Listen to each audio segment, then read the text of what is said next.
we stopped at this gas station, and we go in there, and the people there are a little concerned. They say, hey, there's a big storm up the road. You better be careful. So we were like, yeah. And at this point, I was driving, and Christian was the navigator. So then we put on the radio, and they said the epicenter of the storm is this town, and they gave the name. And I said, where's the town? He said, I think we went past it already. So we're like, and then 3 miles later, we see the town. We're driving right into the town where the tornadoes were setting down. You know what I mean? It was incredible. I was like, give me that map. You were very alert. Oh, yes. And then everything happened, and it all blew away. It was coming around. You could see these unbelievable storms. And then this huge rainbow occurred as we're entering Minnesota, basically. I swear to God, it was a huge rainbow, wasn't it? It was like monstrously, totally complete. And we just drove right under it, like the Golden Arches. It was great, man. Yeah, it was a lot of fun. So if you're in recovery, I remember that even the most meager understanding when I came in went a long way. When someone explained something to me and I sort of got it, it really produced an illuminating quality. It brought some, let's say, light to what was previously dark, And in that seeing, a space opens up also, and then you can sense a presence of a power greater than you. It's sort of like coming out of the ass of self in a way. When you pop out of it, you'll know it. You'll hear a pop. When you pop out of it, there's some qualities to that, which is things seem brighter and there's more space. There's a lot of space. Yes, and to me, that's the sense of presence. It's very, very light and it's very spacious. And the only way you're going to really know how claustrophobic a life is to get a big hit of what it's like to be spacious.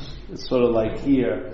No one in this room today was in a cafe where people were complaining about the effects of gravity. I was not sitting down. We just ate dinner. I didn't hear any conversations. Oh, your shoulder's looking a little more dipped than usual. Gravity, gravity was so heavy on me today. Didn't give me one break the whole day. You don't know the effects of gravity on the body because it's always happening.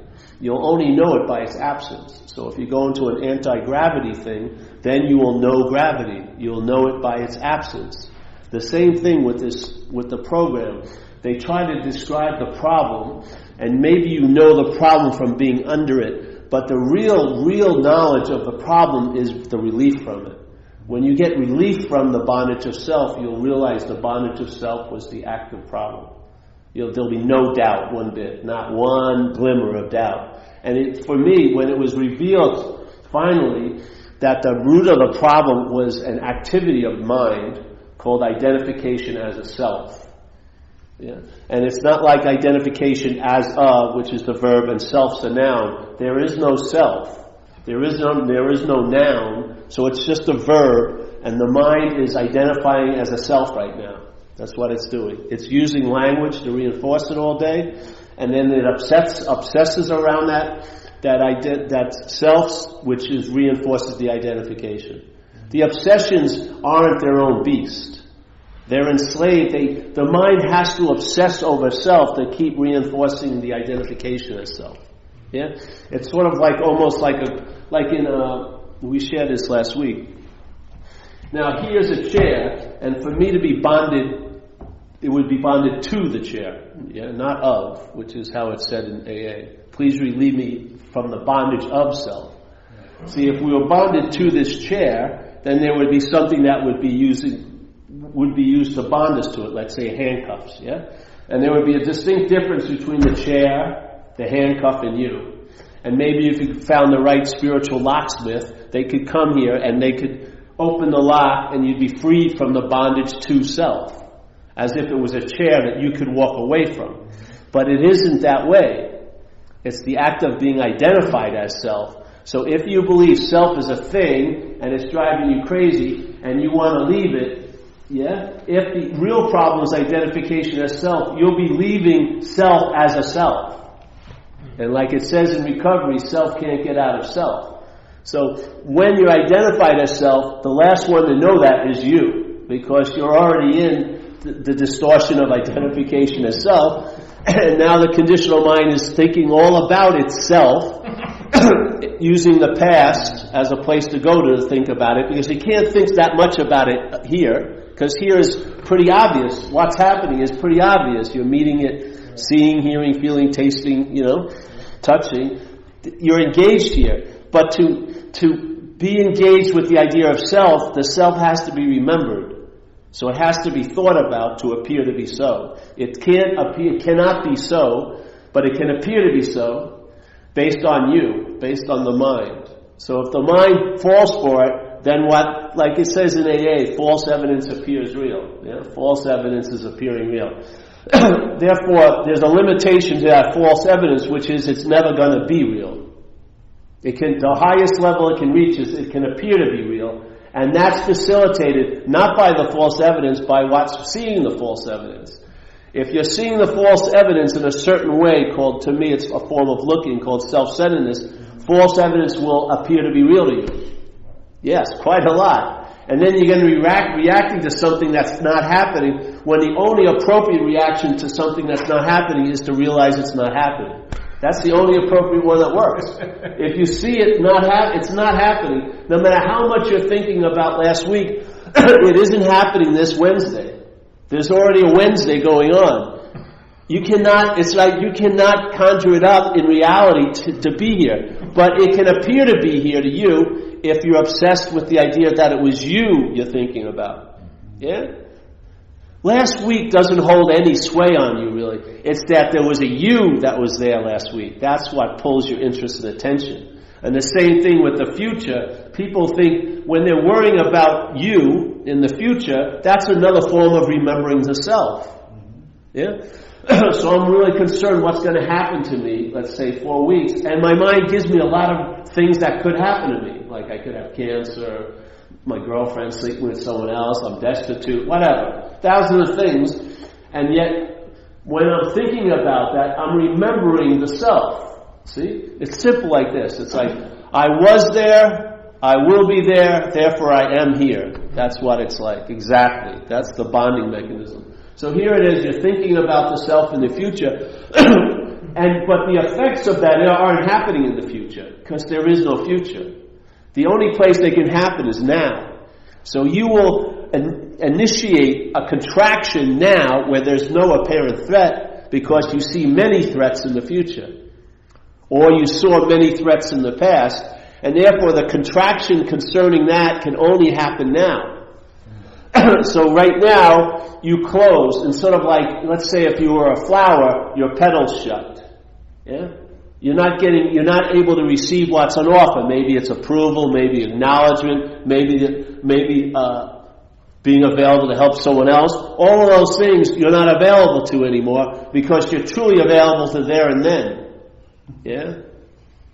This is the dilemma. This is called, to me, the bondage of self. It's not like there was a chair that you were bonded to at one time. Yeah? It's an activity. In other words, you have never been bonded. The activity is you appear to be bonded. Yeah?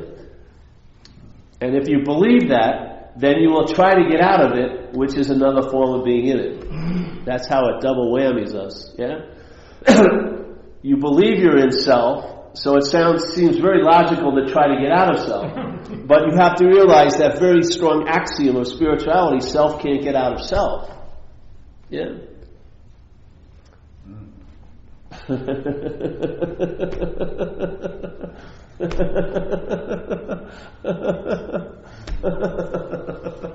I think that's incredibly good news.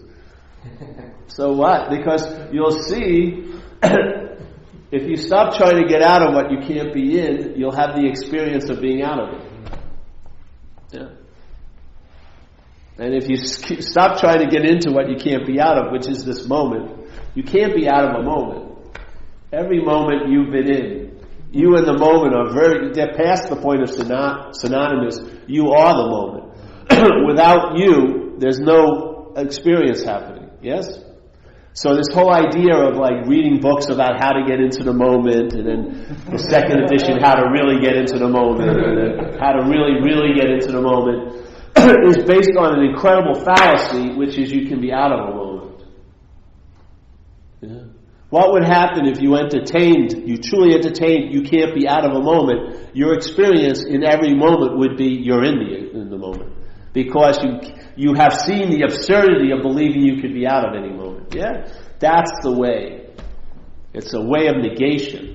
You just deny what seems to be so, and then what so becomes obvious. Yeah? That's how it works. And it doesn't take any freaking time. It doesn't take any time to get into where you're already in. And it doesn't take any time to get out of what you cannot be in. It doesn't take any time. No, not a second passes. Yeah. That's how immediate it can be. And with all the shenanigans, see, the mind moves this way and that. It goes backwards and thinks about itself. And yet what occurs is when you think about the self, then you have a sense of self now. That's the feeling. Yeah? And then people call me up, and I just ran into a guy at the market in Marin, the farmer's market, and he says, I've been sending some of your talks to a guy in L.A., and I was just talking to him, and he calls me up and he says, I've been selfing all day. I said, that's not it. The feeling, this is important. If you want to recognize the parasite of alcoholism, its first movement is the claim. Yeah? Instead of having to see all the examples of it, understand that's every one of its movements has this quality to it. In other words, it doesn't have a life, it claims your life. Yeah? It doesn't have a body, it's my body. So in this case, the selfing is now being seen where it wasn't being seen before, but it still falls into the problem that it's happening to me. That's the bondage of self. The you that something's happening to, that's where the bondage is. And the you that thinks that it's doing something, that's where the bondage is. It doesn't matter what's being done to it or what it thinks it's doing. Not one bit. It doesn't matter. The whole dilemma isn't in what you're doing or what's being done to you. It's the feeling that it's being done to you and the feeling that you're the doer. That's the sense of self that's being produced by us being very ignorant of some basic freaking facts that are looking at us right now at this moment. You know? So in this AA, they talk about conscious contact. The way I see conscious contact is there's consciousness and it's in contact here. So I'm in contact with this event by seeing it, hearing it, feeling it, tasting it, and touching it. Yeah, that to me is consciousness in contact. Yeah. Consciousness in contact. When the conscious contact occurs, after the contact, a mental process arises, which is the feeling of being a self. And it claims the conscious contact. And now it says, I'm the one who's seeing. I'm the one who's feeling. I'm the one who's tasting. I'm the one who's touching. Yes?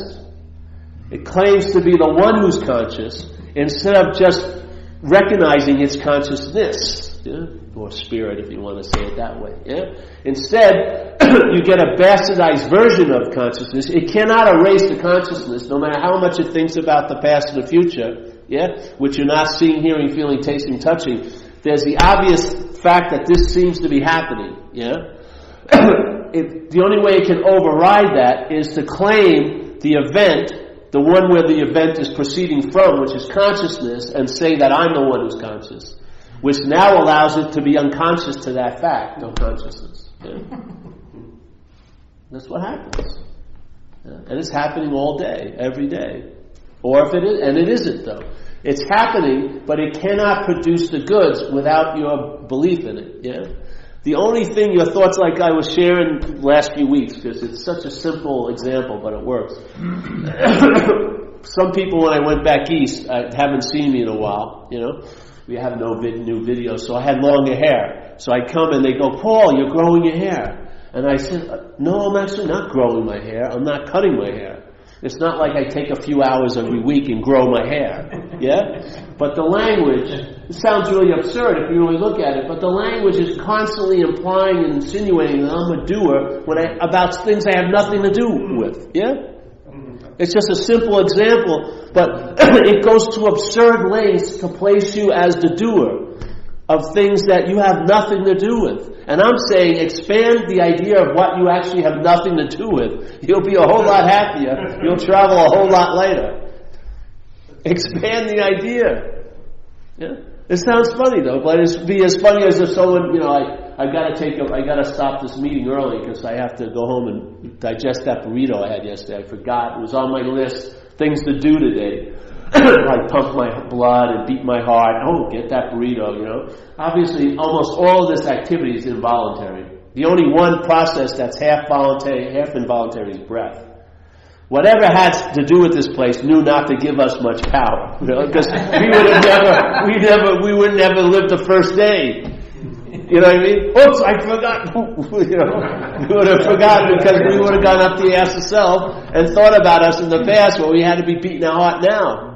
Yeah? You don't have to worry about the beating of your heart in the past. It's not happening. Nor in the future. It's now. But the whole emphasis of the thought system of selfing, and it's a verb, the mental process of selfing, if you look at the thought system, do your thought system value now, or do they value the future and the past more? Just take a nice, obvious look at it. Where are most of my thoughts going to? The past and the future. Yeah? There's not much to think about now. This can only refer back to a past event and maybe initiate a feeling of, something could happen. Yeah? That's all it's being used for in the selfing. It's just used to catapult back into there and then. Yeah? So there's not much thought, but the thought system is usually in the past and the future. That's what it values. Most people don't really give a shit about what's happening now. They're worried what's going to happen tomorrow. Aren't they really? You cannot believe the effect of time here. It's like a big hand on your back that's moving you through this imaginary partition of moment to moment to moment. No matter how nice it is here, you can't even stop. You're like on one of those moving sidewalks at the airport, You see, I like that, but you can't even stop because there's no way out. You got to wait to a certain point to get out. So you're like, I like that. This is what it's like. And therefore, the thought system pictures you as a body. It can't think about you as a spirit in the future. There would be nothing to think about. Yeah. The spirit is just what it is. It's not going through convolutions and changes based on circumstances and situations. The spirit outshines circumstances and situations. Yeah. So here, the mind presents you as a body, and then it thinks about you. That's what it's doing all day. Yeah. To do what? Just for the sake of obsessing? No, to reinforce the identification. So that's what happened with me. I was in AA and I was doing those 4-step workshops and everything, and doing the deal pretty religiously for years. I had spent, Christian used to call me a spiritual crash test dummy. I checked a lot of spirituality out, try to save my friends some time. And, I practiced Buddhism, and I went to places that sit in jungles for 3 weeks, freaking getting bit by mozzies, and 13 hours of meditation, and losing 20 pounds in 3 weeks, starving myself for some fucking noble idea. So, what we're trying to help you is save your time, seriously. That's what we're trying to do here, is to save you time. You don't have to see, in one demonstration of selfing, you can see the whole principle of it. If you can see that the mind in selfing its main modus operandi is the claim. So it's claiming to be the one who's conscious. It's claiming to be the one, this is my time. This is my life. These are my actions. These are my problems. And let's say how many problems have you had in your life, but there's only been one seemingly you that had them all. You have to realize how much of a problem this is lending itself to all other problems. Yeah? And the difference between a problem and my problem is huge. Just like the difference between a thought and my thought is huge, or fear and my fear is huge. And if you want to see it clearly, read this 4th step, where it gets into self. Right, page on 64, the 3rd paragraph. Just before they start telling you how to do it, it says, self, you have to be convinced that self, manifested in various ways, is what has defeated us. It's a very clear statement if you see it. First of all, he does us a great service because he separates the two. Us and self are not the same. Yeah? The problem is, why in AA they can say, you're the problem. You're not a person who has a problem. You are the problem. and that not being like your death knell, is because, yes, it can seem to be that you're the problem, but because the problem is an act of being identified as self, therefore you're not that which you're identifying, that's the solution. So you are the problem, in a seemingly, and right where the problem seems to be so, the solution is there. You're not that. Yeah? So what occurred with me is, I was exploring some other ideas, and someone introduced me to this idea, and I entertained it, and my mind opened up, like almost like an aperture, like a lens on a camera. And I didn't know it had been locked in a certain aperture for so long. Maybe it opened a little, but then closed a little. There wasn't much give to the aperture, so I thought this is just the way it is. But then I heard this message, and I started to entertain the possibilities it offered, and the aperture went like this. It opened up, but not just like this. It opened up, and it opened and went, and what I used to look from, I saw. I saw this as an object. I had always been looking from this as a subject. I saw this as an apparatus which is object. It's an object. And the brain and the thoughts are a process of the brain and body. The thoughts are not ethereal things. The brain is producing them. Yes? The aperture opened up, and I saw that. From then on, I was doing those workshops, and then that chapter I used to go over every freaking week for like 16 years. How it works was like a living shift. And the biggest word was self. When I saw self, I realized it represents a parasitical movement. When I saw self, I realized it's a foreign installment. And then it made total sense that be convinced, which means to believe with certainty, that self, manifested in all these different ways, is what had defeated us. We will now look at its common manifestations. And the first one is, the next paragraph says resentment. So the common manifestations that we look at in the inventory process are resentment, fear, and harming other people, and we look at our sexual behavior. Those are common manifestations of self. They're not coming from the us. They're coming from the self, and they, by us being identified as the one who has the resentment, the one who has the fear, the one who acted out, that's how it defeats us. Through being identified with the expressions of self as our own. We get defeated by self. It can't defeat us. We have to believe something for the defeat to occur. Yeah? That's the whole trip. This isn't a passive victimhood type of realization. It's very freaking active, very empowering, because you see you have a huge role here. Yeah? False evidence can appear real to you, and then false evidence can be seen to be false to you. It matters how your aperture is calibrated. Yes? If you're in the identification as self, the best you can do is look from self. It's called self-centeredness, and it's a form of blindness to what? To the seeing that I am. And if you keep applying the looking to try to find what's seeing, you'll never freaking find it, because you're what's looking. That's what you are. What you're looking for, like St. Francis says, is what's looking.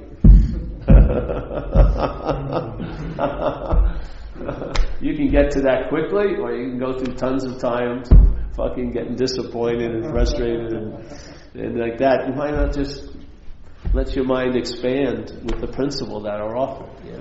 So if you see that, being convinced that self, manifested in various ways, is what has defeated us, we will now look at its, meaning self's, common manifestations, resentment. How can you interpret that other than how I just did? I don't see how it could mean anything else.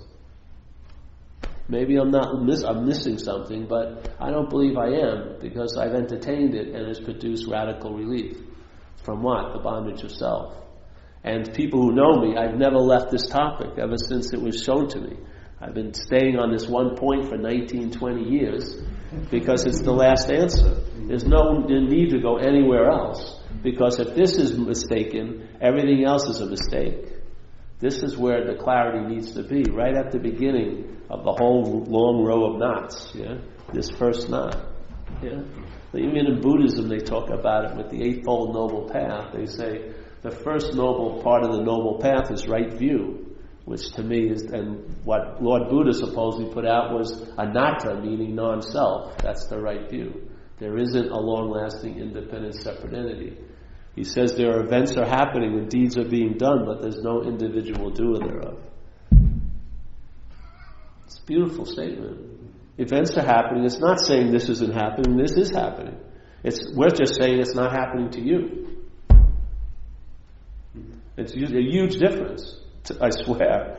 It's the difference between seeing life as happening or life is happening to you. If life is happening to you, then you come up with a lot of opinions what shouldn't be happening to you. Yeah? Or what should be happening to you. And once that door is open, the mind just riffs and produces incredible mental minutia that you're weighed down by all freaking day. Entertaining absurd impossibilities as possibilities, like I can be not where I am. You know what I mean? I can be out of this moment. I've been thinking so much, I'm out of the moment. But the surveillance camera captures you in the room that you're in. And when I watch you freaking saying, you're not in Hawaii, you're in fucking Mill Valley right now. Or no, you're not even in Mill Valley, San Francisco. Yeah? So the whole point is, spirituality, quote unquote, is really just a recognition of the obvious. Where blue becomes blue and red is red. It's not blue could possibly be pink. No, this blue is blue and red is red. It's not confusing one bit. And in my sense, it became the last answer, and all I've been doing is entertaining it now for 14 years since I heard this quality of it. Yeah, I've just been entertaining it. And one of the best ways to entertain it is to share it. Yeah? And it wasn't going over well at AA meetings, so we had to have our own meetings.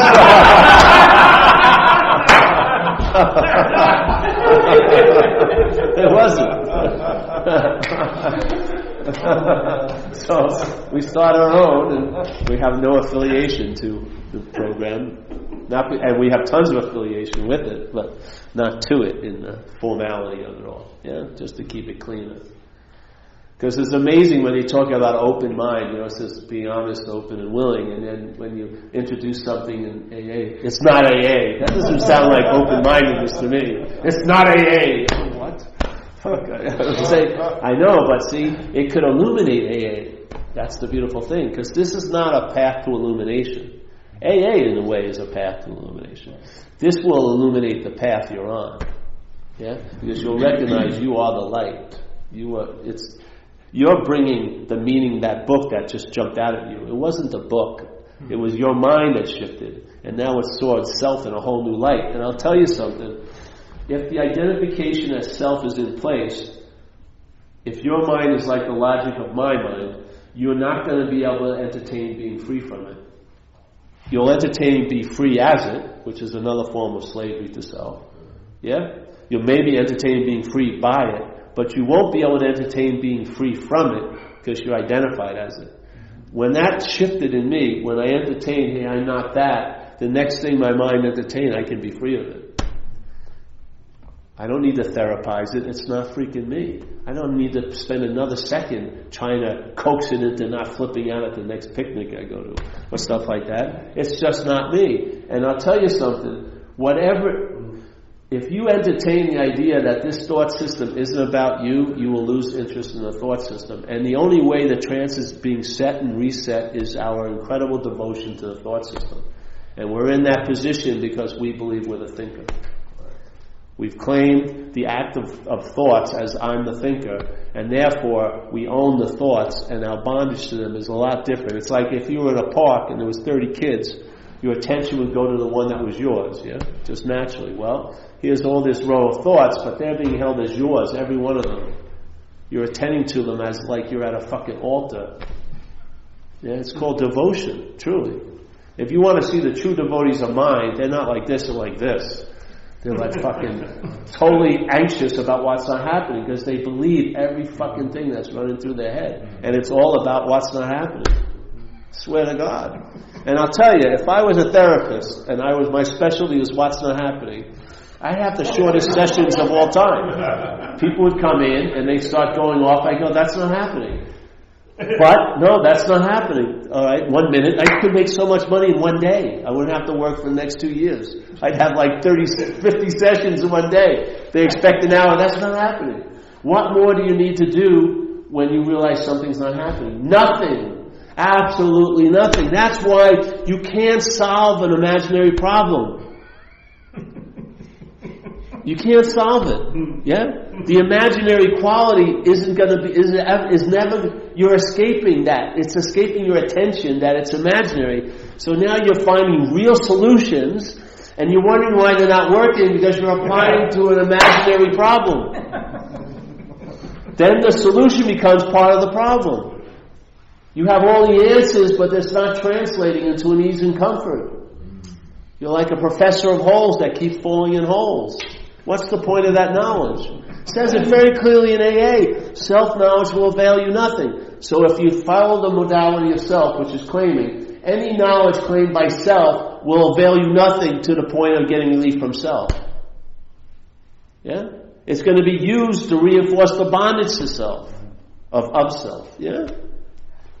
Do you see that statement? Self-knowledge avails you nothing. That's an incredible statement in the program. But if you see that the modus operandi of selfing is to claim, then any knowledge that comes your way and the selfing claims it, that knowledge is fucking neutered. It's neutered.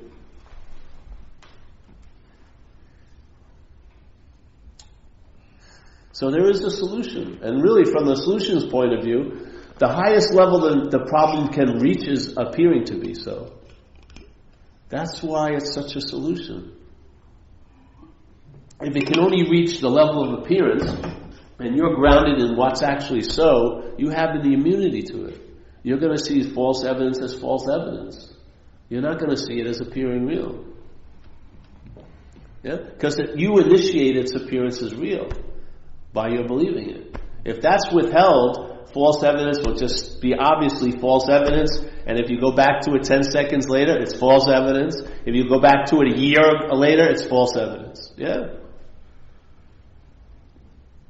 We give everything all the meaning it has. It's an axiom from the Course in Miracles. It's a very important statement describing what's going on through this apparatus. That this apparatus facilitates mind to give meaning to things. Yeah? Each one of us now is having a subjective experience. We're at the same event, but each one of us is going to have a different experience of that event.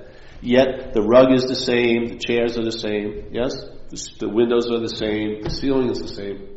But we're going to subjectify it. That's what's happening all day. You and I are giving everything all the meaning it has. If you get one example of it, expand it, and go with you and I giving everything all the meaning it has every freaking day. Yeah? And now, most of us have been reacting to the meaning that self-centeredness gives a life. Yeah? And it's produced an irritability, restlessness, a discontent, an incredible agitation. We're always stirred up somehow by being afraid of losing what we have and not getting what we want. It's just constantly stirring up the fucking pot. Yeah? And therefore we can't even, there may be peace of mind, and I'm saying there is, but we can't enjoy it. Yeah? That's what, to me, the steps do. They diminish the mental condition of selfing so that the obviousness of what you are becomes a little obvious. And that's the immunity to what you're not. Yeah? It sounds so simple, and it really is. How it's become obvious, more obvious to me, is my mind's just entertained it for years now. It became the last answer. I haven't found a new one since. It's illuminated my program greatly because AA did what it was really built to do, which was diminish a mental condition. It cannot produce a spiritual condition. You are a spiritual condition. It can't produce that. It can remove what's distorting that and obscuring it. That's what its job is. Because the basic end of the job has already been done. You are that which you're seeking. Yeah. But not as what you think you are. You are not this sense of a you. Yeah. And any time you've done something you really love, like skiing or something, usually what happens is the remembrance of self has been shut down. You're not thinking about yourself in the past nor about the self in the future, and you feel really fucking great doing that activity. So maybe you give the credit to the activity, like skiing, or for me, going in the water, surfing and stuff. But in fact, it's you. It's the mind. It's just facilitating it through that event because it has a predilection to enjoy that event more than other events. So then the selfing, the remembrance of self is suspended, and then you feel what it's like to be really here. Yeah? Aha, you're like the lan vital, you're feeling alive, you're like on the pulse of life, and yet very quickly, at some point during the event, the mental process will arise and try to claim it and say, oh, I hope someone saw me catch that big wave. Yeah, now it's all in the selfing agenda again. And what happens is the feeling now seems to be gone. Yeah, it was never, in a sense, it never was produced, so it's always here. But in your sense, it's now gone because why? You're back. And what everyone here is trying to do is they want to be there to experience their own absence, but you can't have you there. Yeah, to experience your absence. That's the reason why those surfing events or skiing events are so infrequent, because the overriding recalibration of the selfing claims it, makes it an experience that you or me had, yeah? And now that incredible demonstration of what it's like to be free from the bondage of self has now been claimed as an experience that self has had. Yeah, which neuters the whole event by the claiming. It claims it. The event could be an invitation. Hey, you're that. The selfing claims it as I'm the one who did it. Now it neuters that, and now it's all about you again. Yeah, that's what happens in a lot of spiritual practices. It's like spirituality is just a uniform, just like being a drug addict. Yeah, that was a uniform. But there's one uniform we take to be our skins, which is the identification of self. We don't see that that's possible. It's like having a pair of glasses on that you think are your eyes. No matter how bad the distortion is, maybe you'll find another pair to put on it, but you'll never just feel around and realize you could take them off, because you're just assuming that they're your eyes. Yeah. So I got to make do with this. So let me go to a lot of optometrists, which is what AA is in a way. It's there to a new pair of glasses. Unfortunately, we're putting them on an old pair of glasses. We're not calling them glasses. We're calling them eyes. Yeah? But AA will truly reveal to you that there are another pair of glasses. Then you take both of them off. And then there's the natural seeing, and I'm telling you, the hit will be, it's always been this way. All the shenanigans, all those seeming real events they're like mist in the wind. They have no sway truly on you. Yeah. And you cannot help but start traveling lighter here. That's what happens. That's the best way I can say it as a general event over years, is that you'll travel lighter. It doesn't say that your geography of your life will go, like empires will rise and fall. The geography will be the same, but you'll travel light over whatever that geography is. You'll be able to travel lighter over all the circumstances and situations life can bring about, instead of being constantly outshined by all those circumstances and situations. Yeah? So when it's really good, with the fear that it may not be, you try to cling on to it. There goes the good time. When it's really bad, you think it's going to last forever, don't you? What happens when you're feeling really good? Doesn't your mind get suspicious in about 10 minutes? When are you going to figure out I don't deserve this? Something like that. But the same head, if it's feeling bad, stretches it into a lifelong depression. It's mind-boggling. Oh, it's going to be like this forever. Why doesn't it do that with the good? Yeah. You know what I mean? Stretch that out. No, that gets all squished and this gets elongated. What more evidence would you need? How many more examples do you need that it's a biased, failed system? Why would you want to rely on it? It shows its color constantly. It's not rocket science to figure out that it's not working. It's a failed system. But it's like we did the old Pooper Scooper story, yeah? Where in the fourth step we talk about, the manifestations of self. So let's say you and I have this really nice house, has a big lawn in the back, and I love to run around in the morning dew with no shoes on, and I do angels in it, and we have lawn bowling things and picnics and croquet. It's a large part of my life. And then one day I jump off the porch with no shoes on, and I land in some shit, So immediately something has to change in my life. I got to start wearing shoes, and this is how selfing takes over. So now I climb back on it and I get some shoes and I start walking around and I notice there's a lot of shit all around the lawn. I say, how am I going to get this all cleaned up before the picnic this afternoon? So got to call everyone up, tell them, hey, we got to cancel the picnic. And then you go out and there's more shit. There's tons of shit everywhere. It smells to high heaven. So you just say, well, I'm just going to ignore it, close the door. And then you walk out, there's even more shit. So then you basically close the blinds and just you go to a store and buy pictures of lawns, and you put them in your house, and then you reminisce how great it once was when I had a lawn, and other people start calling you and they're reminiscing because they're in the same situation, and they're all calling each other, oh, it was great when we had lawns. Yeah, I miss those lawns, but come on over, we can watch these. The Kentucky Derby's on. We'll watch the bluegrass of Kentucky. Come over, And then someone comes over to the guy's house and says, hey, I hear you have a problem. He says, yeah, I got tons of shit in my lawn. I can't get it up fast enough. He says, well, I got a solution. And you go, yeah, what is it? He says, pooper scoopers. Yeah. All right, let me see it. He says, listen, you better get 2. So you get 2. The guy buys 2 pooper scoopers, and he gets out there. He gets pretty good, And he's scooping up shit as fast as he can do. And he gets maybe a couple hours of like a 3x7 foot piece of lawn, where he has a picnic standing up. You can't lay down or anything. But, it's better than nothing. And then other people with the same problem hear about him, and they're calling him up for advice. And he says, well, you got to use 2, and, this is strap it to your arm, and really have the hefty bag ready, like this. And now he gets really popular, so they start asking him to speak at meetings. He becomes a circus speaker. And now he's got autographed models of pooper scoopers he's selling, And my life with the pooper scoop or whatever, And he's really good, and he's like a big authority now. He's written books on it.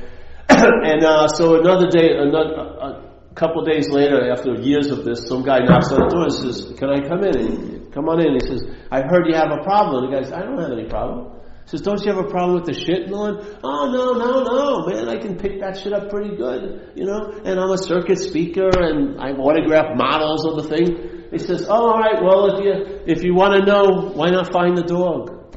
And he walks out. Yeah? What? Find the dog. If you get rid of the dog, there goes the shit. Yeah? The dilemma is we're identified as the dog. We can't entertain getting rid of the dog. So we're learning as pooper scoopers, and some of us become circuit speakers and all this shit. But in fact, no one's really experiencing, maybe they are, radical freedom from the need of having a pooper scooper. Yeah? Because if you get rid of the dog, there's no shit on the lawn. Yeah, exactly. To me, that's a solution worthy of the name solution. Like it says in page 84 of the big book, the problem will not exist for you anymore. That's a damn good solution.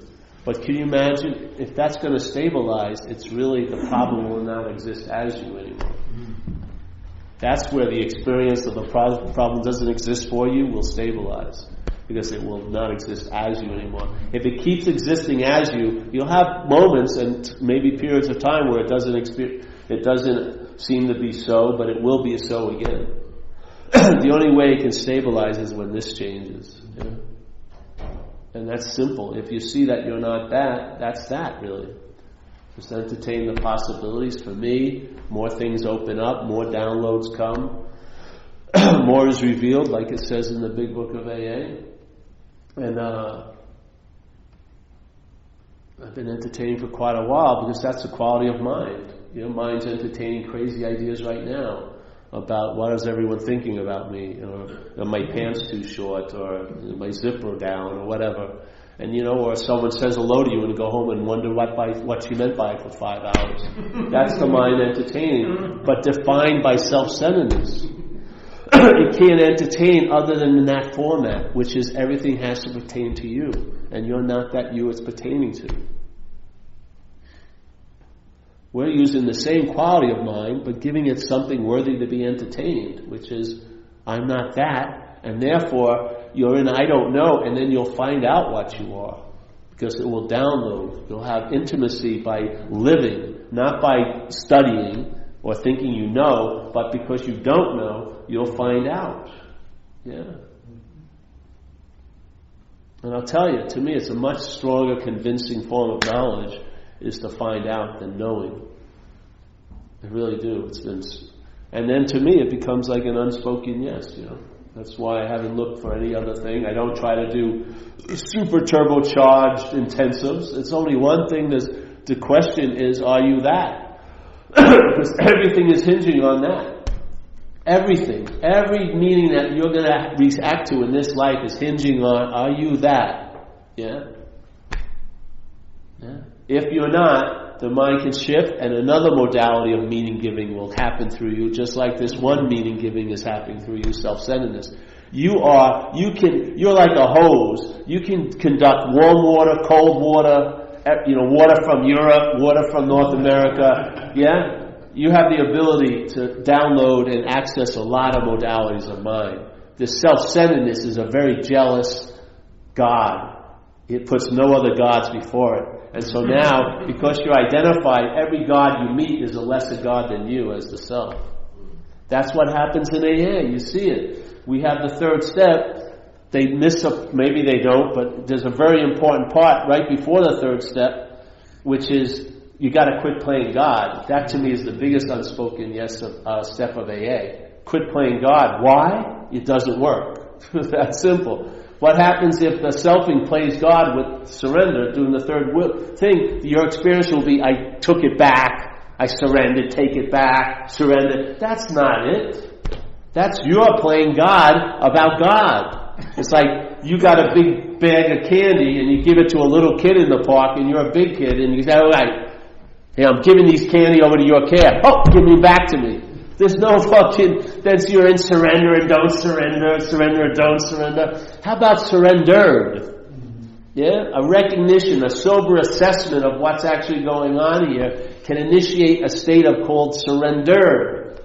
Where you're not playing this game of that's what happens. People, they'll give everything over except, let's say, their body image, some women. And that's where all the resentments and fears they're entertaining are about.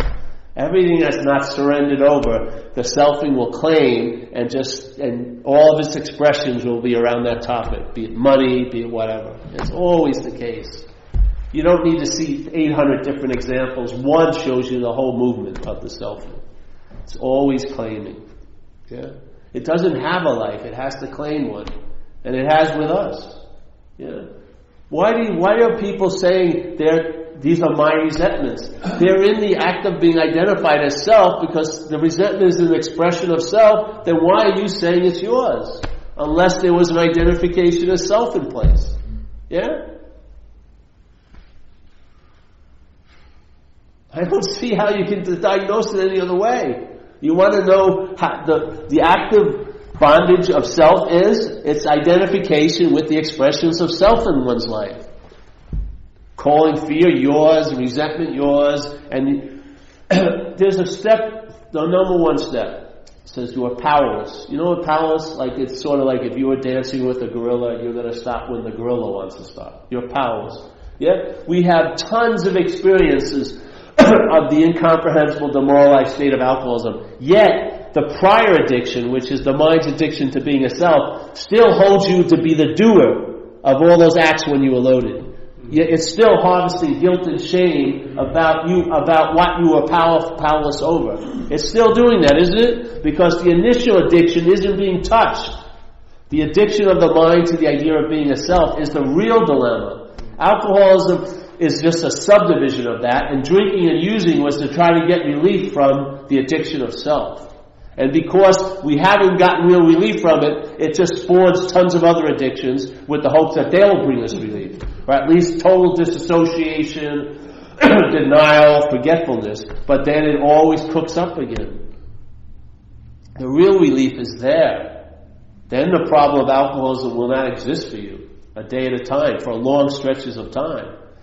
Because the addiction of self is the root of the problem of alcoholism. It's not obsession with self. Fuck, no way. Obsession is an activity. Yeah? It lends itself to some other chore, which is identification. It's like the constant application of a glue all day, the narrative in one's head. To keep gluing the mind to the idea of being a body. Yeah? All day. Yeah? And what causes the glue to seem to be so is you and I. How believing it makes this thing stick, seemingly. Yeah? It can't stick.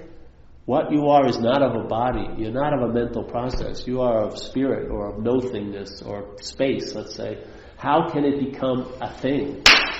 How can it lose what it is and be a thing? But the only way you can seem to be a thing is to forget what you are. That's the only way.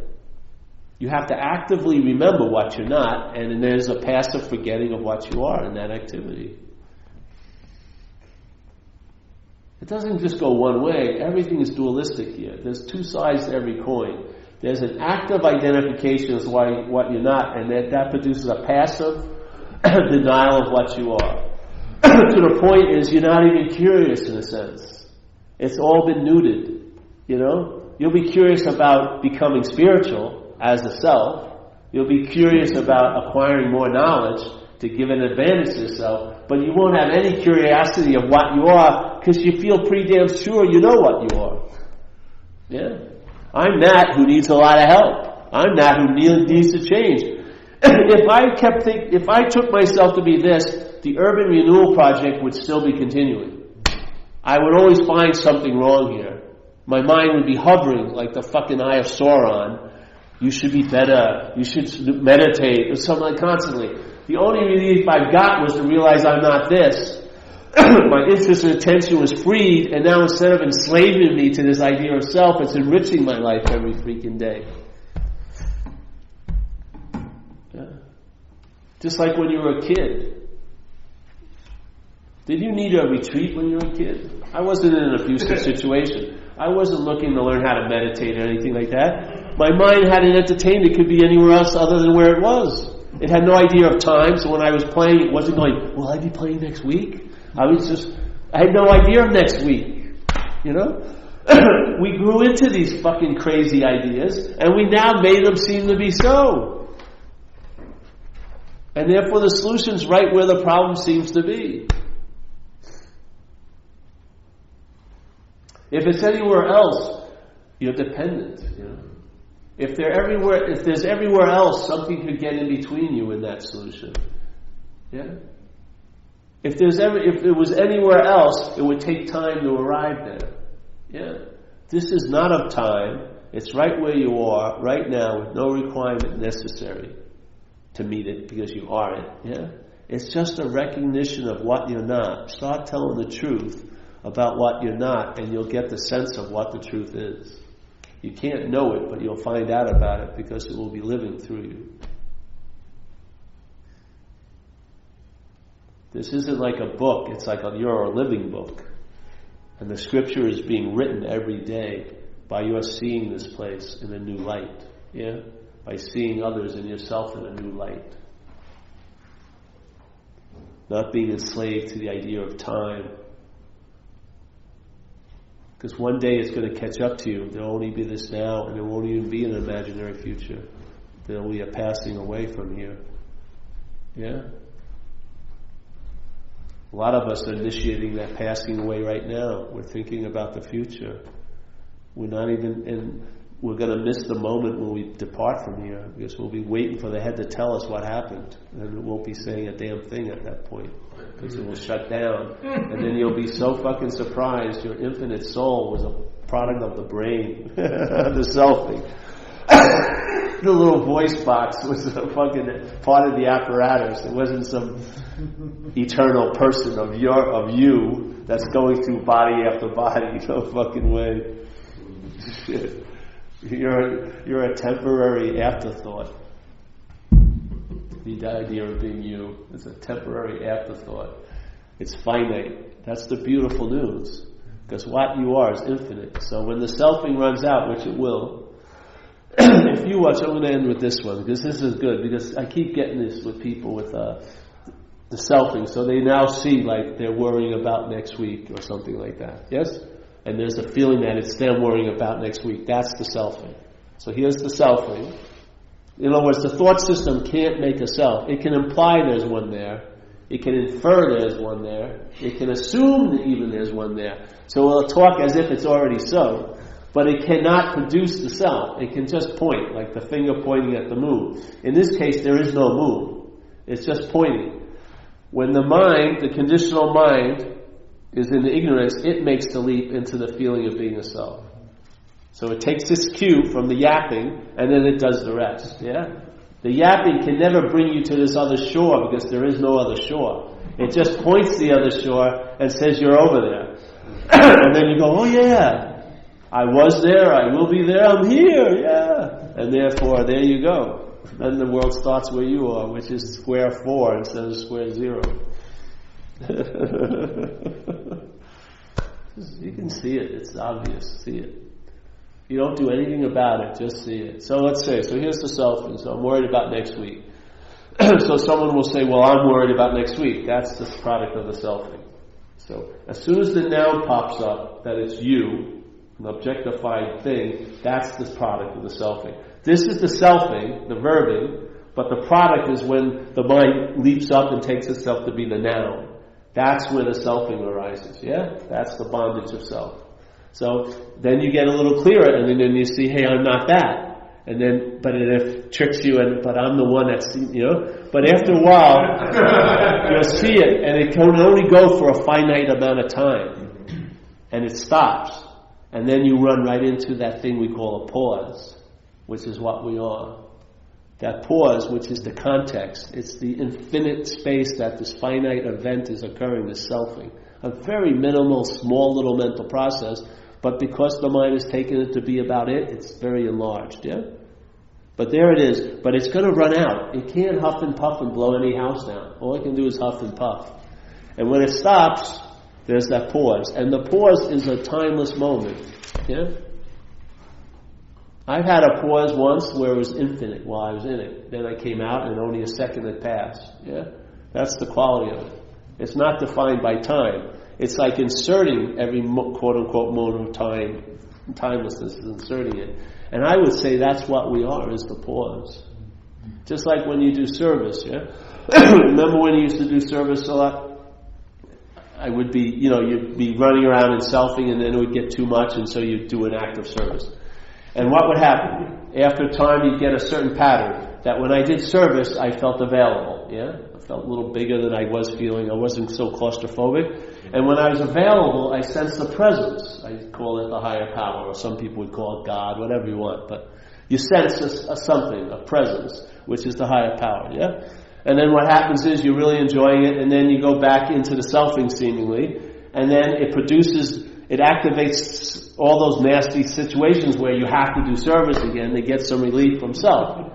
And what happens is you feel available and you sense the presence. What happened with me once, when I sensed the presence, my mind lit on the idea I may be that. Yeah?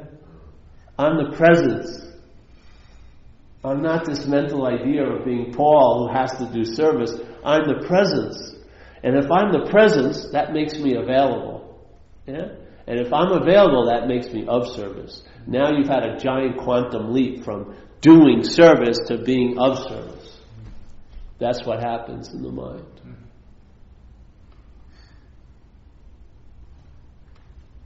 It's available. You're all in a program. Most of us are. Yeah, I think all of us are in that program is an incredible way of life. It will keep the mental condition diminished enough so that something that's obvious will be obvious to you in this life. Yeah? And if shit happens, there's tons of ways to get out of self. How many times there's a meeting every hour on the hour everywhere.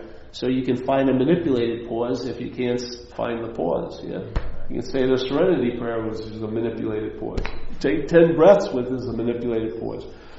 There's all these ways to derail the selfing, the self-will. Why? So that there will be a recognition that the greatest form of maintenance of our, the daily reprieve is contingent on the maintenance of our spiritual condition. The greatest form of maintenance around a spiritual condition is to realize you are a spiritual condition. Because the spiritual condition is called being. And therefore it's constantly active in the state of being, which is maintaining its state of being. Yeah? Instead of trying to graft spirituality to a body or to a mental idea, how does it hold? Not too well. you realize I'm not this, and therefore you don't realize I must be that. You don't say I'm going to start looking at that. You downloads just say I am that. You know, it's obvious I'm not of a thing. You know, I'm obvious I don't end where my cheekbone is. You know, and that this is nothing, and then you start there, Dave. You know what I mean? We're defined by this, like they used to say. The kingdom of heaven is within you. I thought it was a pretty small kingdom of heaven. There's no parking if it's in this body. You know, the kingdom of heaven is in you, the you that you really are. Yeah, the context of spirit, not a body. Fuck, kingdom of heaven is in a body. It should be a small kingdom. There'd be only a couple of gates, and you may not want to take one of them. The rectum gate. You may not want to go up. You may get lost. On that lovely note, I think I'll stop. Any questions? No? No, good.